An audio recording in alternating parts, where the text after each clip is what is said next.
This is Jarrod Horak, and this is my Kentucky Oaks 2023 analysis video. I will go over the entire Oaks field and give out my top selection at the end of this video. If you're interested in my annual Kentucky Derby Day full card at Churchill Downs, that product is complete and ready to purchase at therunawayhorse.com on my sales page. You can also get my Derby full card at todaysracingdigest.com and horseracing.nation.com. And I have some exclusive products at therunawayhorse.com. If you're interested in some of my other Triple Crown Series products like the Kentucky Oaks Day Stakes races, you can purchase the Kentucky Derby only. You can do the Oaks Stakes races with the Kentucky Derby Day full card, a Triple Crown Series, all kinds of products over there. Also go over to therunawayhorse.com on my sales page, and you'll find more details there on the products that I'm offering this year. If you're interested in bonus free selections, at horseracing.nation.com. I have a daily best bets blog. I've had that blog for many years. You can find it in the handicapping section on the front page each day at horseracing.nation.com. I've had back-to-back winners at Churchill Downs this week, so I've been on a roll lately. And then also bonus free selections over at therunawayhorse.com on my free picks page. And then also, if you go over to todaysracingdigest.com, and you find the Kentucky Derby page there, you'll find all of my Kentucky Oaks and Kentucky Derby blogs. All those reports are right there at todaysracingdigest.com if you want to read all of those. Now we're going to get into the analysis of this video, and we're going to be doing the 11th race at Churchill Downs, Friday, May 5th, 2023. It's the Grade 1, $1.25 million Kentucky Oaks for 3-year-old fillies, traveling 1 1/8 miles on the main track. The scheduled post time is 5:51 p.m. Eastern. Mimi Kakushi is number 1, and she's 20-1 morning line. And this is a daughter of City of Light, and she's run 5 times with 3 wins. And those 3 wins were in her last 3 starts at Maidan in Dubai, including the UAE Oaks. That Grade 3 race, she dominated that one, winning fairly comfortably by 1 1/4 lengths. Amy Please was second. It's a Doug O'Neill trainee. She was coming in from the U.S., shipping there, but Mimi Kakushi was better. And she won that one, and that's how she qualified for the Oaks. She got 50 points for winning that race. And now she's in the Oaks. She's got the inside post, and we'll have to see how she does in this race. She was very good in Dubai, and we'll have to see how she handles Churchill Downs. The Alys look for trainer Brad Cox. This is a daughter of Connect. She's number 2 at 15-1 morning line, and she's run 6 times, and she's been very consistent. 5 top 3 finishes from 6 races, including 2 victories. Her 2 victories were at Fairgrounds, a big maiden win late last year, and then she won the Silver Bullet Day Stakes by 1 length. Now, she faced Pretty Mischievous in the Untappable Stakes, and she was second to that one. That horse is in this race. And then the Fairgrounds Oaks, she ended up finishing 3rd, beaten 7 lengths, but she was back off the pace that day. Well clear of the rest in 3rd. She's going to have to improve. She was improving prior to that race. Her speed ratings, the Silver Bullet Day was her best speed rating to date, and then she had a layoff from January to March for that Fairgrounds Oaks, and she finished 3rd, and now she's going to have to improve in her 2nd start after a layoff. She'll probably try to stalk the pace. Gambling Girl, number 3 for trainer Todd Pletcher, and this daughter of Dialed In will be ridden by Irad Ortiz Jr., and they paid $200,000 for her. She's a New York bred, and she's fairly consistent. 6 top 3 finishes from 9 starts, including 2 victories. Her 2 victories were both against New York bred company at 7 furlongs, including a stakes race last year. Now, she's been in multiple Kentucky Oaks points races. The Grade 2 Demoiselle, she was 3rd, beaten 1 length. Julia Shining, Affirmative Lady were 1-2 that day. Julia Shining's on the also eligible list in this race, and Affirmative Lady is running in the Oaks. In her next start, the Busanda, she was 2nd there, and she finished more than 3 lengths in front of Affirmative Lady. She ran into Wet Paint in the Grade 3 Honeybee. Wet Paint is the favorite in this race, and she ended up finishing an okay 4th in a 12-horse field on a sloppy track.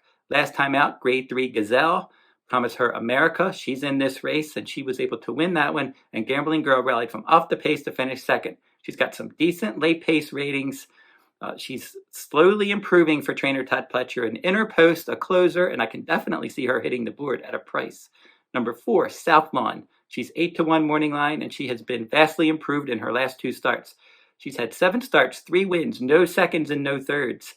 She won her maiden last year at Ellis Park on a good track. Then she tailed off, and then she really put it together when she went from turf to dirt at Fairgrounds in her last 2 starts.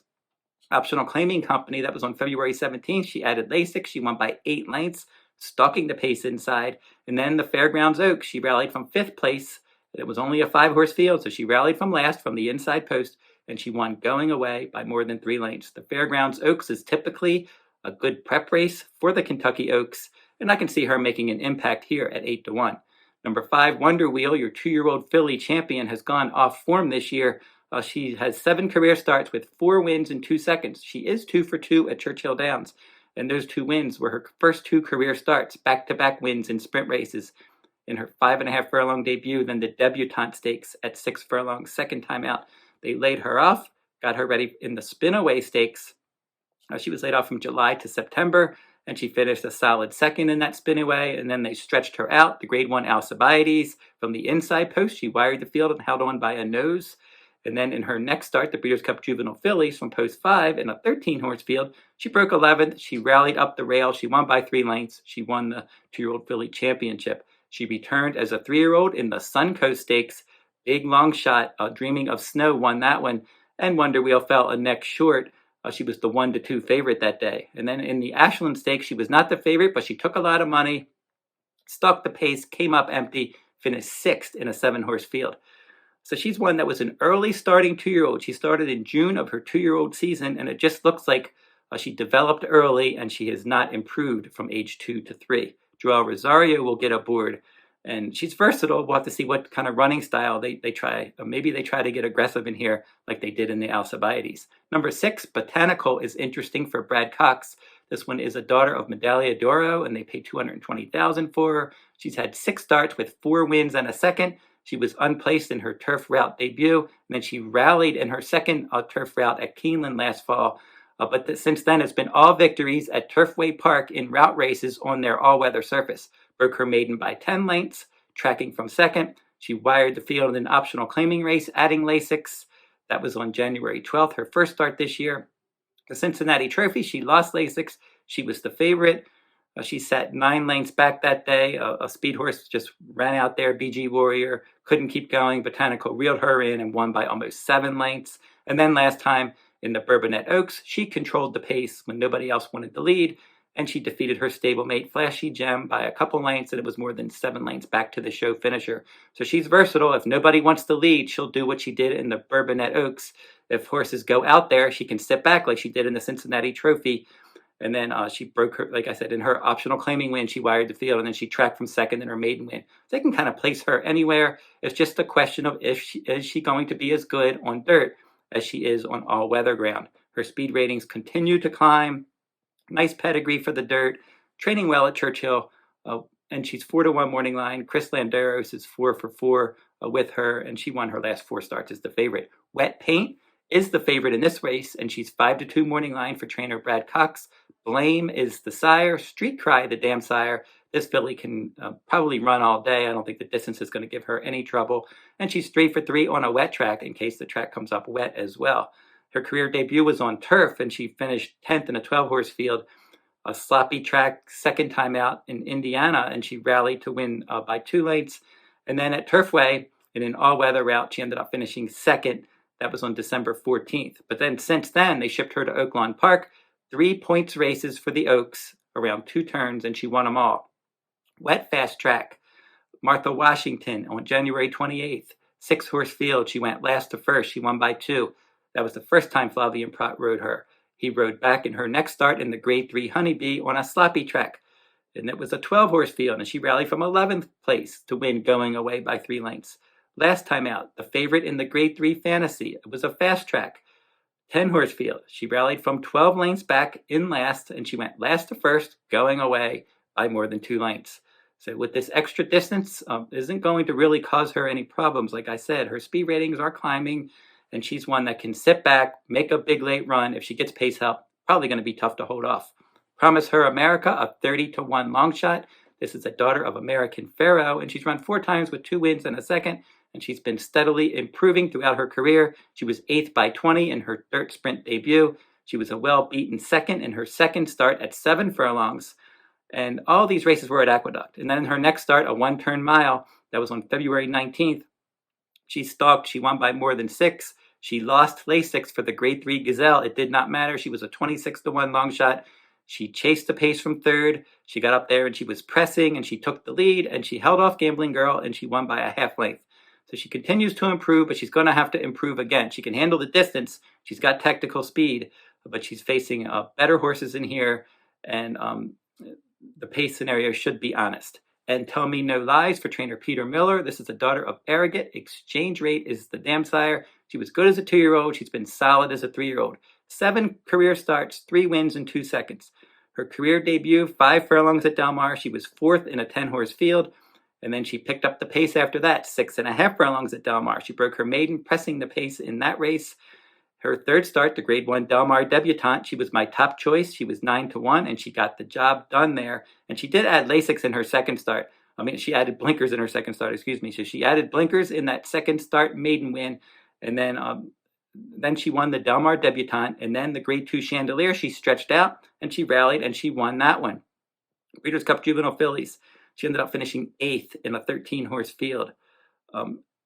First start this year, the Grade 3 Santa Isabel. She ended up finishing 2nd. Feza won that one. It was a solid effort off the layoff. And then in her last start, the Santa Anita Oaks, Feza beat her by more than 6 lengths, and she rallied to finish 2nd again. Now remember, it was a wet winter in Southern California. A lot of rain. She missed training. And Peter Miller just wanted to get enough races in her to get her ready to run in this race. Mission accomplished. She was able to get 2 preps, and now she's 3rd start after a layoff. She's a big filly. She has a decent stride, and I think that from off the pace, wouldn't be surprised if she ended up hitting the board at least under Ramon Vazquez. Flying Connection could be the one to catch for trainer Todd Fincher. She's 4 for 7 lifetime, but we'll have to see how she does outside of New Mexico. Her first 2 starts at Del Mar, she was no threat last summer. Then at Zia Park, she broke her maiden by 15. She won a Zia Park stakes race, the Princess there, by more than 3, battling on the pace. Then she turned back in her first start this year in the Borderplex Stakes. She was 3rd. And then they stretched her back out the Island Fashion, Sunland Park Oaks, and she won both of those by 9 and by 2, going wire to wire. So she will impact the pace under Florent Giroux, but we'll have to see how she runs outside of New Mexico. Number 11, Defining Purpose for trainer Kenny McPeak. This is a daughter of Cross Traffic, and I've liked her at times. I wish I liked her last time when she was 20-1, but I did not. Now, in her career debut at a mile and a 16th at Keeneland, she was 5th. And you'll see this pattern now with her. 5th in debut, and then in her 2nd start at Churchill, she romped by 6 lengths going wire to wire. Then she bounced in the Grade 2 Goldenrod. She finished 5th there. She added Lasix, and she won the year's end stakes by 5 lengths.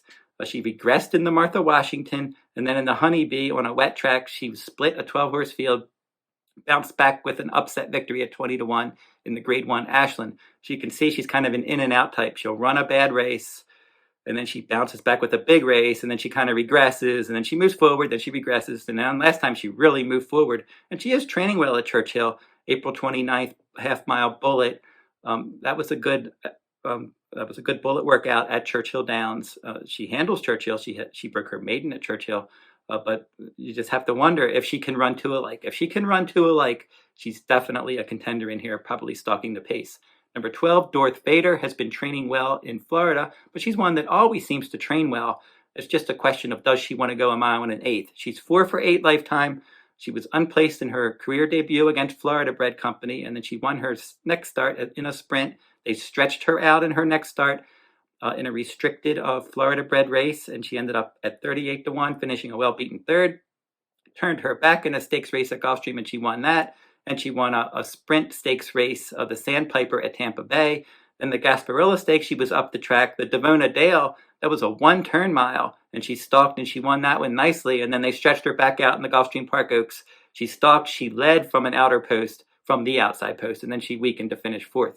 You just look at her, and you can just see that up to a 1-turn mile, she's pretty talented. But when she gets beyond that and faces better company, she gets in trouble. I think she can track the pace outside. I would not be surprised if she tracked and took the lead at some point, but I think a mile and an 1/8 against Grade 1 company is probably too much. Affirmative Lady is number 13, and she's 10-1, and this is another daughter of Arrogant, and she's improving for trainer Graham Motion, and she's fairly consistent. 5 top 3 finishes from 6 starts, including back-to-back wins. And when she was a maiden, she was in stakes races. In the Demoiselle Stakes, she was 2nd by a neck behind Julia Shining, and she beat Gambling Girl there. I mentioned the Busanda. Gambling Girl finished in front of her. She finished 3rd. Gambling Girl was 2nd. And then they added Lasix and blinkers and dropped her back into maiden company, and she broke her maiden at Gulfstream on February 26th. And then the Grade 2 Gulfstream Park Oaks on April 1st. She stalked. She won nicely by 2 lengths. So blinkers have really helped her, and it's helped her get involved tracking the pace. They paid $400,000 for her. She's on the upswing. A couple things though, she's still not fast enough to beat a field like this. And then the other thing is the Gulfstream Park Oaks. It's been a long time since horses from the Gulfstream Park Oaks have had an impact in the Kentucky Oaks. Finally, number 14 from the body of the field, Pretty Mischievous, and she's 10-1 morning line. She's never done it much wrong. 6 starts, 4 wins, a second and a third, and she's 2 for 3 at Churchill Downs. She's adding blinkers for this race. She won her first 2 starts at Churchill Downs at 6.5 and 7 furlongs on a fast track and the slop. Goldenrod Stakes, she was third. Hoosier Filly dominated that one, and she was able to pick up 3rd place there. The Untappable Stakes, she got a points race victory, stalking and winning by more than 3, defeating the Alys Look, who's in this race. The Rachel Alexandra Stakes, she was able to pull off the 8-1 upset there at Fairgrounds at 1 mile and a 16th. And in that Grade 2, she stalked from 3rd. She won by 3/4, and Hoosier Filly was the beaten favorite that day, and she's mired on the also eligible list in here. And then in the Fairgrounds Oaks last time out, she stalked, she led, but she couldn't hold off Southlawn, but she did finish a clear second.